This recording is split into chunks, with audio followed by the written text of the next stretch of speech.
नमस्कार, मेरा नाम है बादल सिंह, आप देख रहे हैं टॉप प्रेस न्यूज़ सच के साथ। आज मैं आया हूँ सपा के सबसे अच्छे और ईमानदार नेता के पास।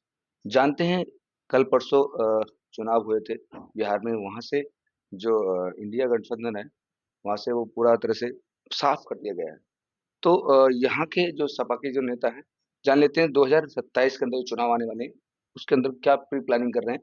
क्या ऐसा तो नहीं कि 2027 में भी यहाँ से भी साफ किया जाए?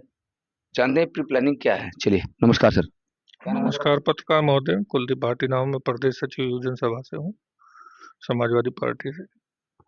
अच्छा सर, मैं ये कहना चाहता हूँ जैसे कि बिहार में पूरी तरह से उन लोगों ने ऐसा जाल बिछाया कि दूर-दूर तक कुछ भी नज़र नहीं आ रहा है।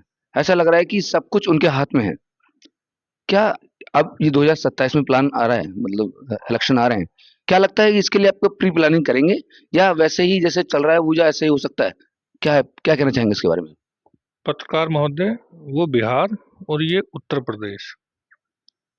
उत्तर प्रदेश में 27 में हम सरकार बना रहे हैं और उस कंडीशन में बना रहे हैं, ये सोच भी नहीं सकते। और जनता के बोलने से, पटल पे जाने से, एक एक वोटर से जुड़ने से हम सरकार बना रहे हैं। जनता का मूड है कि सरकार को यहाँ से चेंज किया जाए, क्योंकि माननीय योगी जी जो मुख्यमंत्री हैं उत्तर प्रदेश के, वो सिर्फ और सिर्फ घंटा बजाने का काम करते हैं। गड्ढा मुक्त, गायों की रक्षा, जो जीरो टॉलरेंस, ये सिर्फ भाषणों में है, पटल पे कुछ नहीं है। जनता आज इनसे परेशान है, हर तरीका से इनसे परेशान है। 2027 में हम अपना पहरी, इतना ऐसा पहरी लगा देंगे कि ये कुछ नहीं कर पाएंगे। ठीक है, बिहार में हम मान सकते हैं कहीं ना कहीं कुछ ना कुछ चूकें हुई हैं, चाहे वो टिकट वितरित रहा हो या बाकी। देखो, मेहनत तो हमने, हमारी एक भी सीट हमने, हम एक भी सीट पे वहाँ चुनाव नहीं लड़े, लेकिन हमने भी वहाँ जितना हम अपने चुनाव में मेहनत की है, उतना ही वहाँ भी चुनाव में हमने मेहनत की है। हमें वहाँ से बीजेपी को हटाना था, लेकिन इन्होंने अपना जो सिस्टम है, जो इनका तंत्र है, उस तंत्र का पूर्ण उपयोग किया है। जो सरकारी तंत्र हो या इलेक्ट्रिक तंत्र हो या जो भी तंत्र है, इनका केंद्र का टोटल तंत्र है, उसका इन्होंने पूर्ण उपयोग किया है। और 2027 में ये उपयोग नहीं कर पाएंगे। कहीं ना कहीं हम इनका इंतजाम इतना कर देंगे, ये उस तंत्र का इंतजाम तो नहीं कर पाएंगे। बहुत अच्छा, मतलब आप पैसे पहले से ही प्री प्लानिंग करके बैठ रहे हैं कि जैसे कि बिहार में हुआ वो चुनाव और वहां से वो हार गए, तो अब की बार ऐसा नहीं होने देंगे आप, राइट?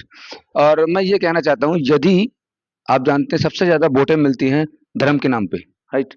इनका सिर्फ एक ही है भाजपा वालों का, सिर्फ और सिर्फ कि हिंदू राष्ट्र बनाना है या हिंदू मुस्लिम, और मतलब और इसके अलावा कोई उनके पास मुद्दा ही नहीं है, समझ रहे हैं ना?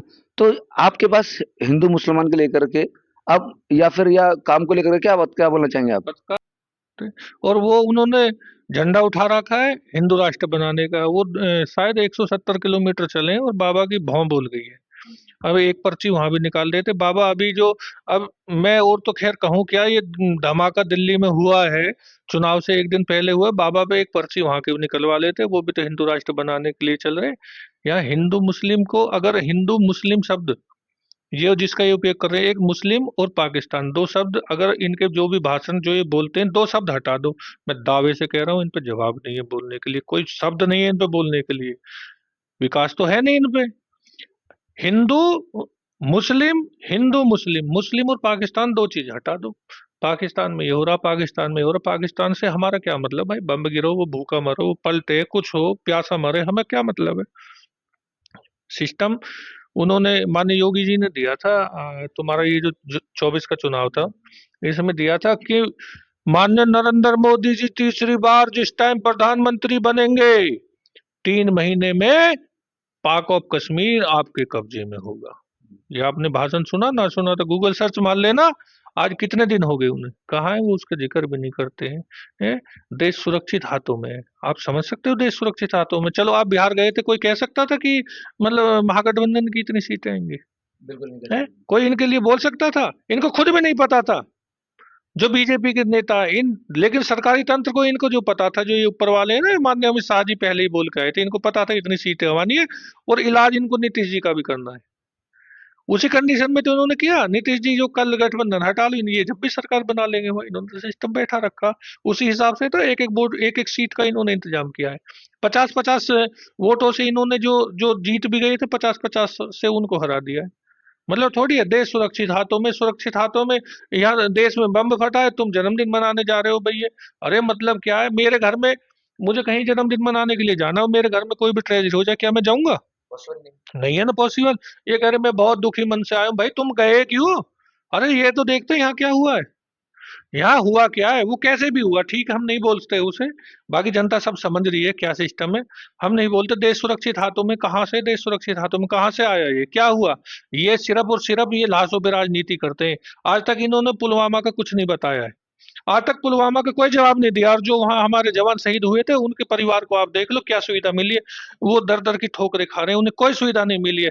पुलवामा का जवाब आज तक इन्होंने जो वो बोले थे, माननीय सतपाल मलिक जी, राज्यपाल जी बोले थे, उन्होंने सारा चिट्ठा इनका खोल दिया था। ठीक है। पुलवामा पे का जवाब आज तक इनके पास नहीं है। इनका जो अभी हुआ पहलगाम वाला, वो जवाब आज तक नहीं है। देश सुरक्षित हाथों में, क्या सुरक्षित हाथों में? धर्म के नाम का चोला उड़ा दो पब्लिक को।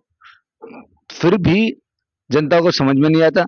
आप कितना भी कहते हैं, विपक्ष कितना भी कह ले, मगर हम तो काम कर रहे हैं ना। हम तो लोगों के लिए कार्य लगातार करते आ रहे हैं, मगर लोगों को जो है फिर भी समझ में नहीं आ रहा। और आप लगातार ये कह रहे हैं कि धर्म के नाम पर कर रहे हैं, धर्म के नाम, वो काम कर रहे हैं, वो दिखा रहे हैं वो। ये पब्लिक की सब समझ में आ रहा है। पब्लिक इनको वोट नहीं दे रही है। ये अपना जो तंत्र है ना, उस तंत्र को यूज करके अपने आप को ऊपर कर रहे हैं।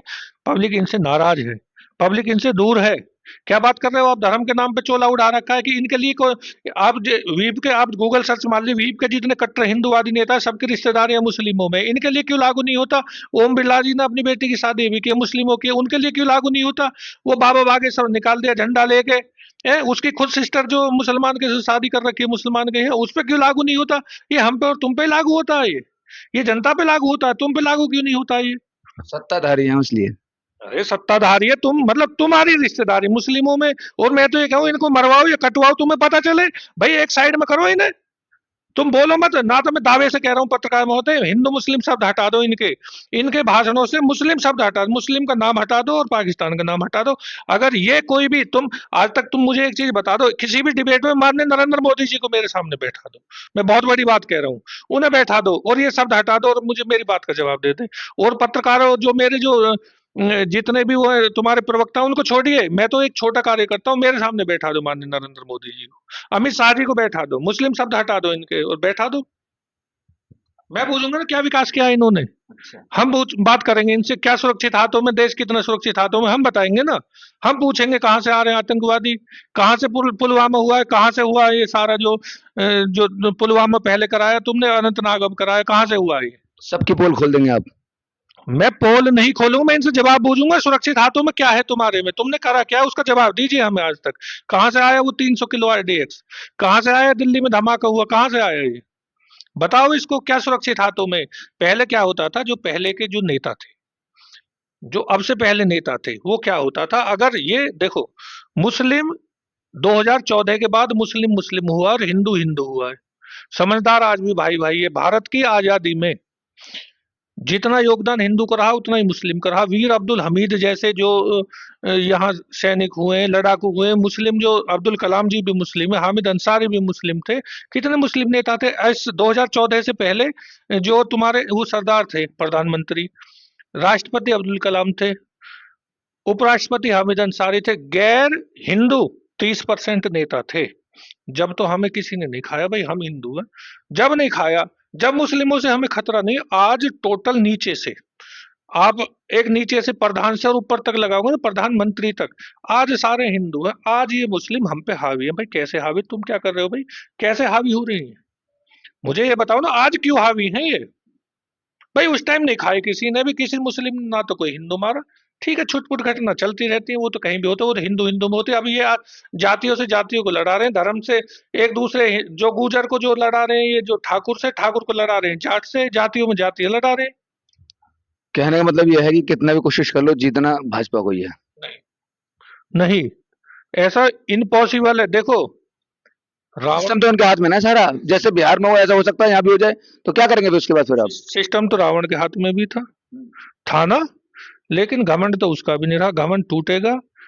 आप जो वो प्रवक्ता हैं उनके, जो आम आदमी पार्टी के संजय सिंह जी का मैंने एक भाषण सुना था, मैं सुनता रहता हूँ। उन्होंने सदन में कहा था ये जेलों को दुरुस्त करा लो और ये जेल में ही होंगे सारे, सारा सिस्टम खुलेगा और जरूर खुलेगा, 1010% खुलेगा और हम 2027 में सरकार बना रहे, पूर्ण बहुमत की सरकार बना रहे, और हम भी अपना तंत्र जो इस टाइम, अपना तंत्र इतना मजबूत हमने आज से ही शुरू कर दिया है अपना तंत्र मजबूत, क्योंकि हमें पता चल गया ना कि ये क्या करने वाले हैं। उस तंत्र में ही काम करेंगे हम, सबसे पहले 27 में हम सरकार बना रहे हैं। चलिए, बहुत बढ़िया, इन्होंने पहले से ही प्री प्लानिंग कर ली है कि 2027 में बनानी है। आप देख रहे हैं टॉप प्रेस न्यूज।